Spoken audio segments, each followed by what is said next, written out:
안녕하십니까. 신문을 읽어주는 남자 1987 작은 도서관 관장 이만필입니다. 오늘은 동아일보, 광주일보, 무동일보, 남도일보 이게 4개 신문을 읽어드리겠습니다. 2022년 10월 17일자 월요일이죠. 17일자 신문을 읽어드리겠습니다. 동아일보 첫면에 디지털 재난의 무방비, 카톡공화국 마비 이렇게 나와 있습니다. 저도 마찬가지고 대부분의 국민들이 카톡이 장애가 발생이 되면서 여러 어려움들을 겪어댔죠. 항상 일상적으로 생활을 할 때 쓰고 있는 카카오톡이고 카톡이고, 그다음에 금융, 교통, 쇼핑 등 다양한 일상에서 우리 카카오가 어떻게 보면 점령을 하고 있죠. 독과점 형식으로 운영이 되고 있는데 어떻게 보면 이게 만약에 안보와 직결됐을 때 치명적인 일들이 발생이 될 수 있는 그런 초유의 사건이 이번에 벌어졌습니다. 이에 대한 대책이 제대로 마련될 필요가 있는데요. SK에서 운영하는 서버 데이터 센터가 화재가 발생이 되면서 벌어진 일이라고 하는데, 화재 하나에 이렇게 주요 서비스가 목통이 되는 상황이 벌어진다면 향후에 또 이런 문제가 발생이 된다. 이것은 대단히 큰 문제라고 생각이 됩니다. 그래서 어쨌든 이에 대한 방안들이 필요한데, 일단은 카카오가 진행하고 있는 여러 가지 부분에 대해서 하나 예를 들어서 카톡 같은 경우는 거의 독과점 형식이라고 볼 수도 있겠고요. 그다음에 다른 교통 관련된 부분이나 금융 관련된 부분 같은 경우에는 대체 부분이 있는데 이번 기회에 이런 부분에 대한 내용들을 좀 면밀하게 따져볼 필요가 있다라고 생각이 됩니다. 그다음에 두 번째로 시진핑 중국 얘기가 계속 되고 있어요. 시진핑이 대만 통일 반드시 실현하겠다, 무력 사용 포기 약속 안 해, 이렇게 타이틀이 되어 있습니다. 동북아 쪽이 특히 근래에 보면 대만 관련된 해협에서 중국과 미국이 치열하게 경쟁을 하고 있죠. 그래서 중국은 항상 일국가를 주장을 하고 있죠. 대만과 중국 통일에 대한 내용들을 주장을 하고 있는데, 이런 부분들이 실질적으로 전쟁을 통해서 이루어질 수도 있고, 그렇죠. 전쟁이라는 게 어떤 거대한 어떤 내용을 통해서 이루어지는 게 아니라 사소한 도발을 통해서 이루어질 수도 있습니다. 지금 우리 한반도도 지금 북한에서 연이어 미사일을 발사를 하고 있고 포 사격을 하고 있는데, 이에 대한 우리 정부의 대응이 기존의 문재인 정부와는 다른 방식으로 가겠다는 의지를 윤석열 정부에서 표방을 하고 있는데, 아무튼 이런 부분에 대한 내용들이 외교 문제나 국방 문제에는 좀 더 심각한 접근들이 필요하지 않을까 생각이 듭니다. 2면, 3면 전면에 카카오 관련된 얘기가 쭉 나오고 있습니다. 카카오톡, 카카오티, 카카오맵, 카카오페이 이렇게 이 다 먹통이 된 거죠. 그다음에 멜론도 마찬가지고, 음악 서비스 관련된 부분도 마찬가지고. 그래서 어쨌든 지금 현재 카카오에서는 3분의 2 정도는 복구를 했다라고 얘기를 하고 있는데, 문제는 판교 데이터 센터의 SK CNC에서 관리를 하고 있는 판교 데이터 센터에서 화재가 났는데, 이 한 군데에서 화재가 났다고 해서 전체가 문제가 발생이 된다. 어떻게 보면 백업 시스템이라든가 여러 가지 부분에 대한 내용들을 갖출 필요가 있는데, 넷플릭스에서는 전체 서버 중단이라는 극단적 상황까지 대비를 하고 있다고 하네요. 그래서 넷플릭스든 글로벌 빅테크는 수년 전부터 대규모 정전 등으로 서버 전체가 마비되는 극단적인 상황을 가정해서 훈련을 하고 있다. 그래서 데이터 센터 화재에 대해 불이 나는 상황을 예상하지 못했다라는 국내 기업 카카오의 해명과는 대조적으로 보인다라고 얘기하고 있는데 국회에서도 24일입니까? 카카오 대표를 불러서 국정 질의를 한다고 하니까 그에 대한 대책이 뭐고 왜 이 문제가 발생이 됐는지에 대한 얘기가 또 나올 거라고 생각이 됩니다. 8년 전에 데이터 센터에서 화재를 실은 겪었다네요. 그에 대한 어떤 기술 대비에 대한 미흡들이 이미 발견이 됐었는데 이러한 이것에 대한 대책들을 지금까지 마련하지 못하고 있었다라는 거죠. 기업의 사회적 책임에 대해서 다시 한번 묻지 않을 수가 없습니다. 어떻게 보면 거의 독점적으로 시장에서 카톡이라는 내용을 통해서 돈을 벌고 있는 기업인데 이런 엄청난 사태를 벌어지게 만드는 그에 대한 대책이나 이런 부분에 대해서 가지고 있지 못했다라는 부분은 굉장히 반성을 하고 그에 대한 대책을 정확히 세워야 될 필요가 있겠습니다. 대통령실에서는 네트워크망 교란으로 인해서 국가 안보에도 치명적이다라고 얘기를 했는데 아무튼 한 기업에만 맡길 문제는 아닌 것 같습니다. 국가에서도 충분히 이에 대한 대책을 마련해 나갈 필요가 있겠다라고 생각이 듭니다. 미 7함대 사령관이 이런 말을 했네요. 레이건 항모 등 동해 훈련으로 인해 김정은이 짜증이 나서 미사일을 계속 쏘고 있다라고 얘기를 했다고 합니다. 칼 토머스 사령관인데 뭐 단순히 짜증나서 미사일을 쏜다, 포사격을 한다 이렇게 얘기하기에는 우리 한반도가 굉장히 유중한 상황이죠. 그리고 북한에 대한 어떤 관리라든가 이런 부분에 대한 내용들이 좀 더 포괄적으로 이루어질 필요가 있고 근래 핵무기 관련된 얘기가 많이 나오고 있습니다. 우리도 보유를 해야 된다 얘기를 하고 있는데 오래전부터 얘기가 됐던 내용들이죠. 어떻게 보면 저도 북한을 바라보는데 내재적 접근이라는 게 이런 부분에 대한 중요성도 굉장히 강조를 하고 저도 그렇게 공부를 해왔고 그런 시각으로 바라보고 있는데 최근에 북한의 이런 그 도발 상황들이나 이런 여러 가지 내용들을 보게 되면 우리 이제 대한민국도 좀 총체적인 재점검이 필요하지 않을까. 뭐 핵무기 무장이든 전략 핵무기든 전술 핵무기든 다각적인 검토가 필요하지 않을까 생각이 듭니다.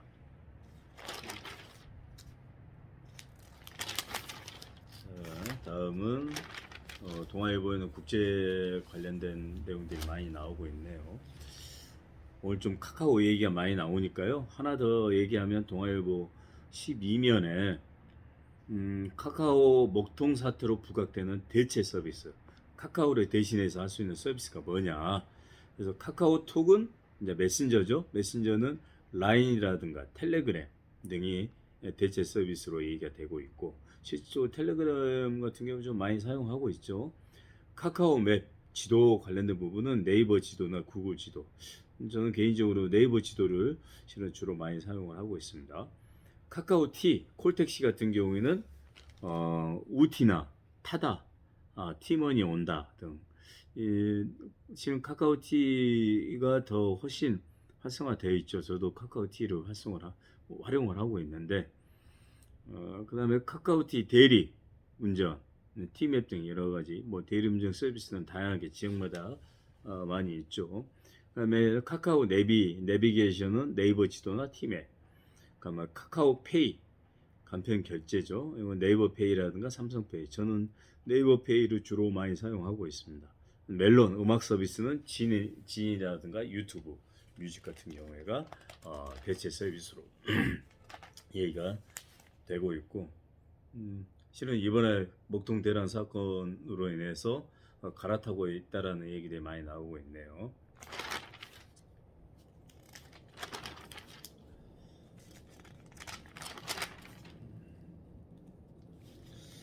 다음으로는 일본 정부에서 기시다 총리가 통일교 대한 법 위반 사항을 조사하도록 명령을 내렸다고 하죠. 보통 이제 일본 같은 경우에는 종교단체가 문제가 있다. 물론 종교의 자유를 보장을 해야 되지만 문제가 있다 할 때 해산 전 단계로 질문권을 사용을 하게 되는데 이게 여러분도 아시다시피 예전에 1995년에 옴진리교에서 도쿄 지하철역 살인가스 테러가 있었죠. 굉장히 시끄러웠었는데 이때 마련한 질문권을 근거로 해서 가정연합, 통일교 조직이죠. 세계평화통일가정연합에 그 조사를 하기로 했다고 합니다. 만약에 이 질문권을 활용해서 관계 당국이 종교단체가 문제가 있다 하면 그 뒤에는 해산까지 명령할 수 있다고 하네요. 일본의 통일교가 굉장히 많이 확산이 되어 있는데 한번 주시해 볼 필요가 있겠습니다. 아미, BTS 팬이죠. 방탄소년단 팬 그룹인 아미가 7만 명이 떼창을 부렸다고 하네요. 부산에서 15일 날 2030년 부산 세계 박람회 개최 기원 콘서트를 진행을 했다라고 합니다.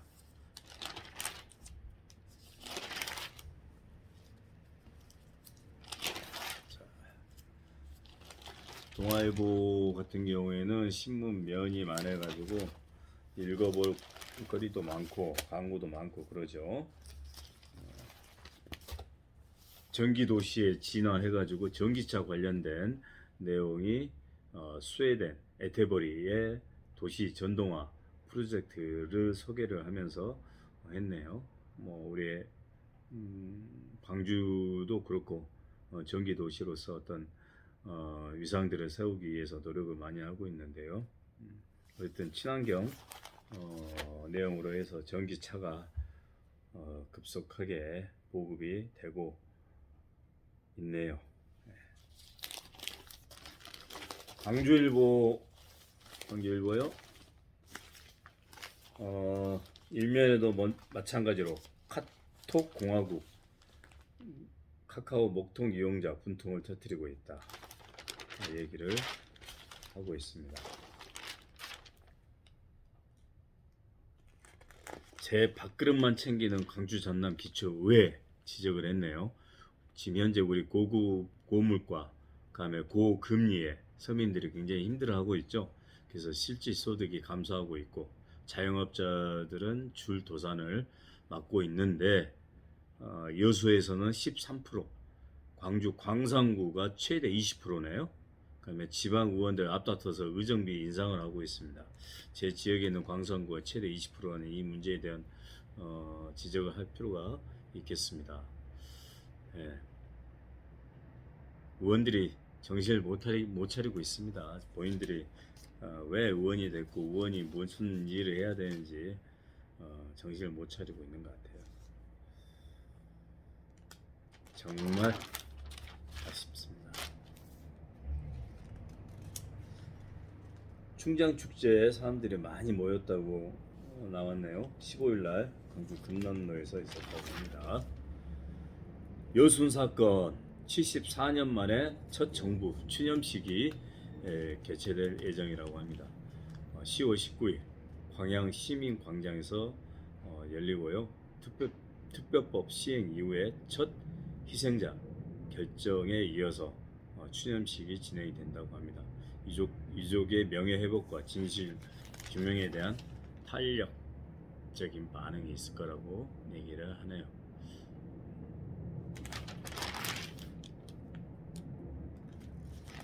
청년이 갈 곳 없는 빚고 광주가 암울한 고용시장이 되고 있다고 합니다. 광주 전남 3분기 취업자 중 증가 대부분이 5060 40대 12,300명 줄었다고 하네요. 30대는 13분기 연속 감소하고 있고 금리가 상승하고 있고 내수가 부진하고 있는 상황에서 4분기에도 하락세가 전망된다고 합니다. 경제 문제 아주 심각하네요.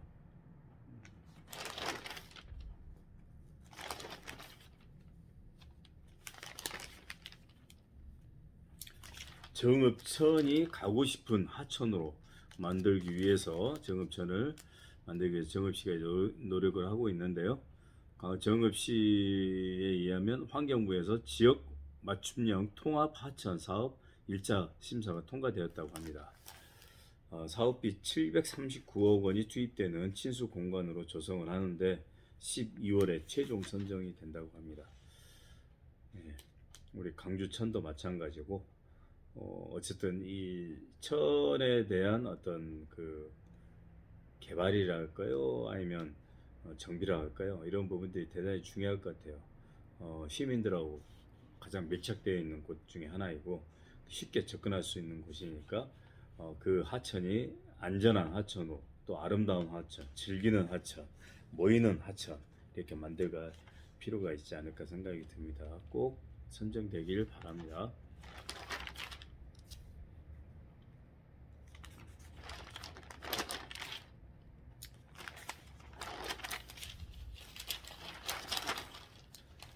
광주일보의 23면에 기고 글이 하나가 있습니다.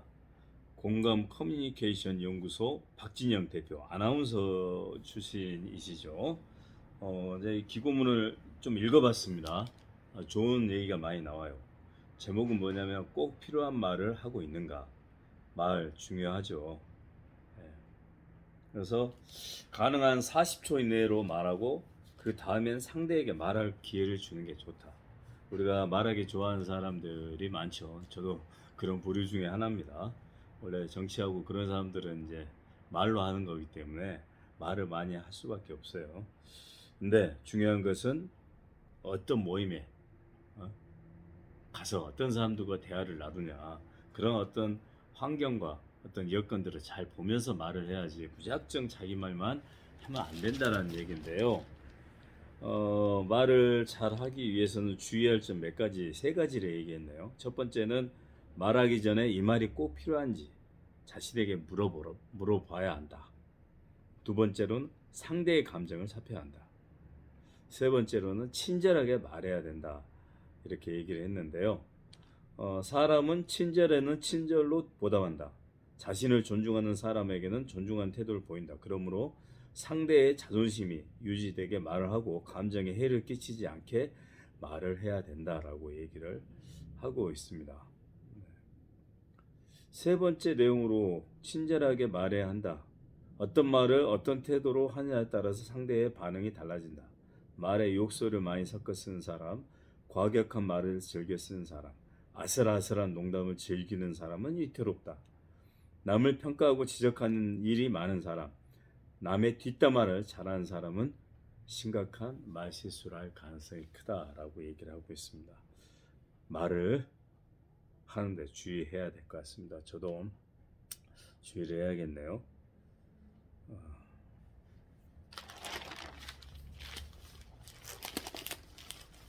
다음은 무등일보입니다. 지금 광주 종합터미널이 있는 유스퀘어 얘기인데요. 일면에 무등일보에서는 발길은 줄고 부지는 놀고 갈림길에선 유스퀘어라는 제목으로 새로운 변화가 시급한 유스퀘어 관련된 집중 기사가 있네요. 한때는 아시아 최대 버스 터미널로 명성을 가질 때가 있었죠. 또 광주 최대 문화 쇼핑 공간이라는 역할도 주어졌었고, 그런데 KTX가 생기면서 승객을 많이 내줘서 전에 비해서 이용객이 격감을 하고 있답니다. 매년 운행 횟수를 줄이는 등 자구책에도 한계가 있고, 그래서 이 부지를 어떻게 잘 활용할 것인가라는 고민이 있다고 하네요. 1992년 개장한 광주 종합버스터미널, 광주의 교통 중심이자 랜드마크로 그동안 30년간 자리를 잡아왔는데 이 명성이 지금은 사라지고 있는 상황입니다. 어떻게 활용할 것인지에 대한 고민들이 필요할 것 같습니다. 뉴스케어 관계자는 코로나19 여파에 고속철도로 대중교통의 패러다임이 변화하면서 현재와 같은 추세는 앞으로도 계속될 거다. 그러기에 현재 이용객 규모로 봤을 때 터미널은 현 규모의 10분의 1 정도만 활용해도 충분히 수용 가능하다. 남은 부지에 대한 새로운 활용 방안이 필요하다라고 얘기를 하고 있네요. 옆에 신세계 백화점 있죠. 신세계에서는 광주 복합 쇼핑몰을 만드는데 신세계도 만들겠다라는 취지로 그쪽 부지의 활용에 대한 어떤 내용들의 계획을 갖고 있는 것 같은데요. 이런 부분 함께 같이 고민해 보는 게 어떨까 하는 생각이 듭니다. 광주에 마약범죄 특별수사팀을 설치한다고 합니다. 그만큼 마약범죄가 많이 늘어나고 있다고 하네요. 10년 새 10대 마약사범이 급증하고 있다. 10대 청소년들 얘기인데요. 연령, 계층 불문하고 손쉽게 접근할 수 있고 전국 4대 검찰청 전담팀 꾸려 국정원과 관세청 등 합동수사를 한다고 하네요. 마약 청정국 유상을 되찾겠다 하는데 어쨌든 마약이 이렇게 많이 유통되고 있다는 것은 심각한 일이라고 생각이 됩니다.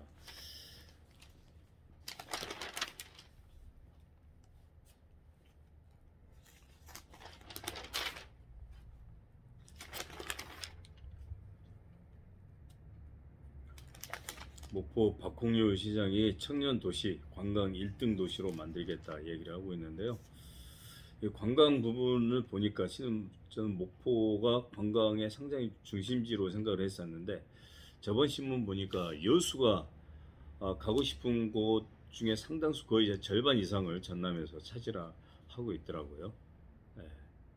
그래서 지금 여수 시장도 취임 100일을 맞이해서 정기명 여수시장은 여수만 르네상스 시대에 열겠다라고 또 얘기를 하고 있는데 어떤 광주 전남의 관광 부분을 활성화시켜 나가는 게 중요하다 생각하고요. 나주 같은 경우에도 영산강 늘어지라고 있습니다. 예? 국가 명승으로 지정해서 관광 나주를 구현해 나가겠다 얘기를 하고 있네요. 나주시에서는 학술 대회도 하고 있고 그래서 나주시가 개최한 영산강 학술 대회에서 한반도 모양의 늘어지 국가 명승 지정을 먼저 추진해야 한다는 의견이 제시가 됐다라고 있네요. 예, 잘 모르는 사람들에게 한번 말씀드리지. 예, 예. 저도 한번 조만간 가볼까 합니다.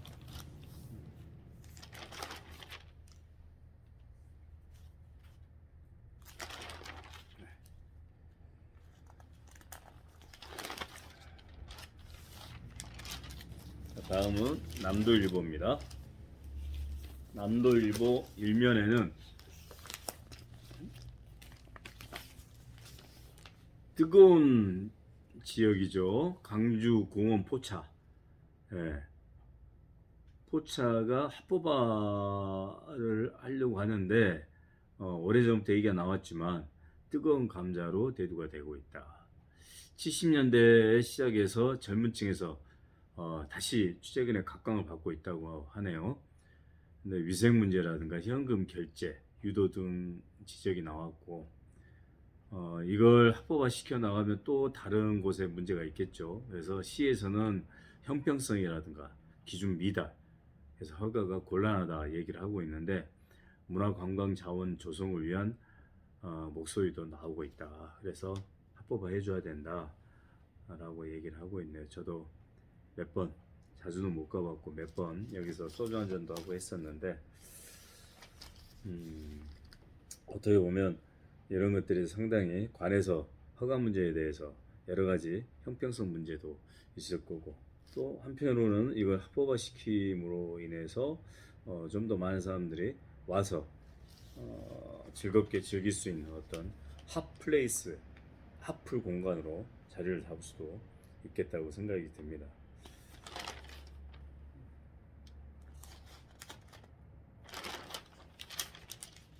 광주시에서 은둔형 외톨이 지원센터를 전국에서 최초로 출범을 시켰다고 합니다. 저도 예전 대선 캠프에 있을 때 어떤 후배가 이 얘기를 하더라고요. 굉장히 전국적으로 은둔형 외톨이가 굉장히 많다라고. 그렇게 신경을 안 썼었는데 영화에 나오죠. 은둔형 외톨이.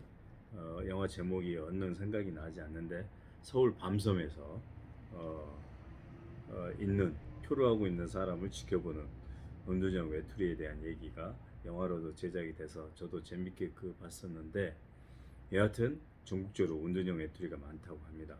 이에 대한 어떤 지원이 필요하지 않을까 라는 생각을 해봤는데, 광주에서 최초로, 전국 최초로 지원센터를 만든다고 합니다.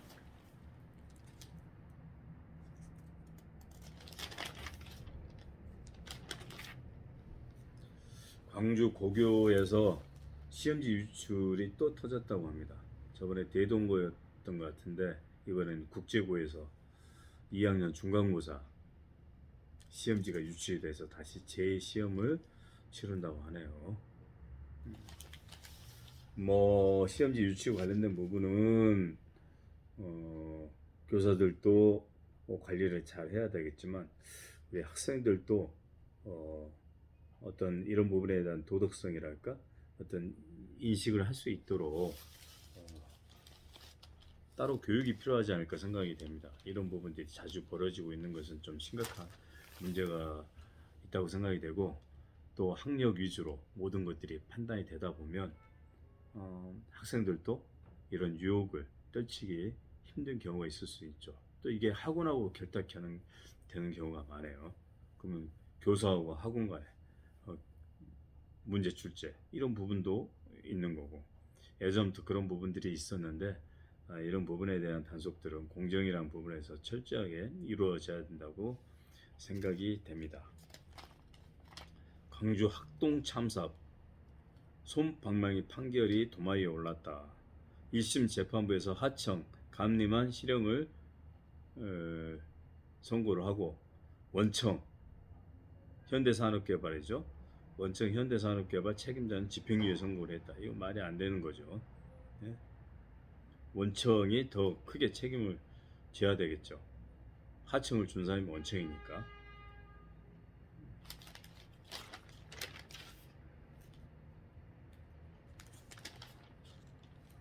우크라이나 고려인 동포독비 평화 걷기 대회를 광주 YWCA에서 창립 100주년 기념으로 한다고 합니다. 22일 광주 천변로 일대에서 개최를 한다고 하니까요. 관심 가져주시기 바랍니다. 바나나나 애플, 망고 이런 열대야 과일을 전남에서 재배를 하고 있고 계속 늘어나고 있다고 하네요. 해남군에서도 바나나를 재배를 하고 있다고 하는데, 그만큼 우리 기후가 온난화가 됨으로 인해서 이 남부지방이 열대야 기후를 보여준다고 볼 수 있겠는데, 어떻게 보면 한편으로는 이런 바나나든가 애플망고 등 아열대 과일을 재배함으로 인해서 농가가 상품성을 높일 수 있는 또 수익을 확대할 수 있는 그런 여건도 있지만, 또 한편으로는 불행한 거죠. 온난화 등 기후 영향으로 이런 과일들을 재배할 수 있다는 것 자체가 어쨌든 우리 농촌 문제, 쌀로만은 먹고 살기 힘들다는 건 이미 얘기가 되고 있고, 쌀값도 굉장히 낮게 책정이 되고 있기 때문에 지역에서 열심히 농사를 짓고 있는 분들, 새로운 광을 해서 수익을 창출하는 게 또 중요할 거라고 생각이 듭니다.